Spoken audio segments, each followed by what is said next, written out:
A 1 second PR. Man, talk about it.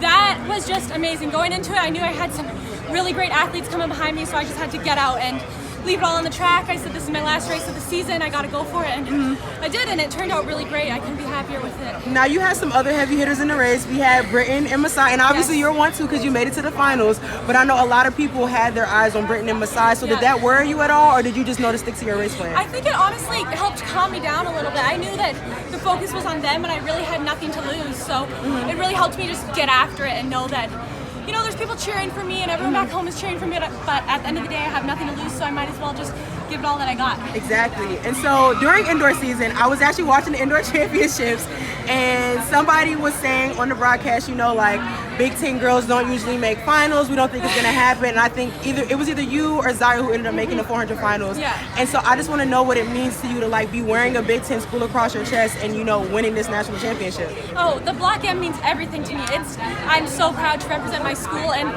knowing that it's not, Big Ten isn't quite as known as the SEC for being the big hitters, so just coming from a smaller school and being able to represent on a bigger stage, and, you know, it's always nice to prove some people wrong, and so that always feels good. Savannah, you stayed so consistent all year. Yeah.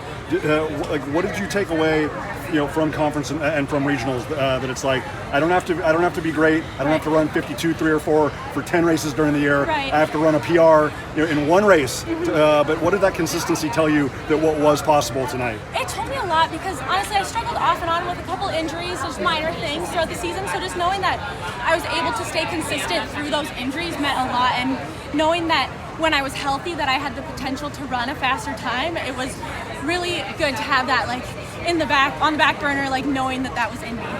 What was the feeling like, you know, with 2 barriers to go, like, just trying to stay within yourself and trying to stay as technical as possible? I usually am not super aware of other people during the race, but in that race I was like, where are they? Like, they should be here right now. Like, what's going on? And so I just knew that even if I couldn't see them at the time, I knew they were coming, so I knew I had to keep pushing.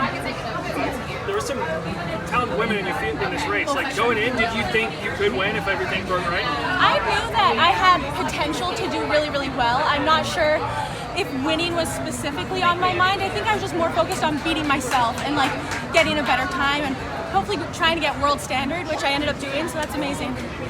What does this do? What does this do not only for you, but for the country, right? Because I think everybody's been looking, who's going to be the successor for Sage? You know, who's going to step up? Who's going to be, whether you're wearing red lipstick or whether you're wearing navy blue, you know, and maize. You know, I mean, like, how pivotal is this to set the framework for the future for Canada? Oh, it means a lot, and not even Canada, but also Saskatchewan, because it's such a small province, and I'm from a super small town inside a small province inside of Canada, and so just knowing that I'm representing at all those levels just means a lot, and knowing that I have my whole community backing me, and lots of people from Canada sending me messages, and I don't even know them personally, but just saying, like, hey, I'm from Saskatchewan, I'm from Canada, and we're cheering for you over here. It's just having that support means everything to me.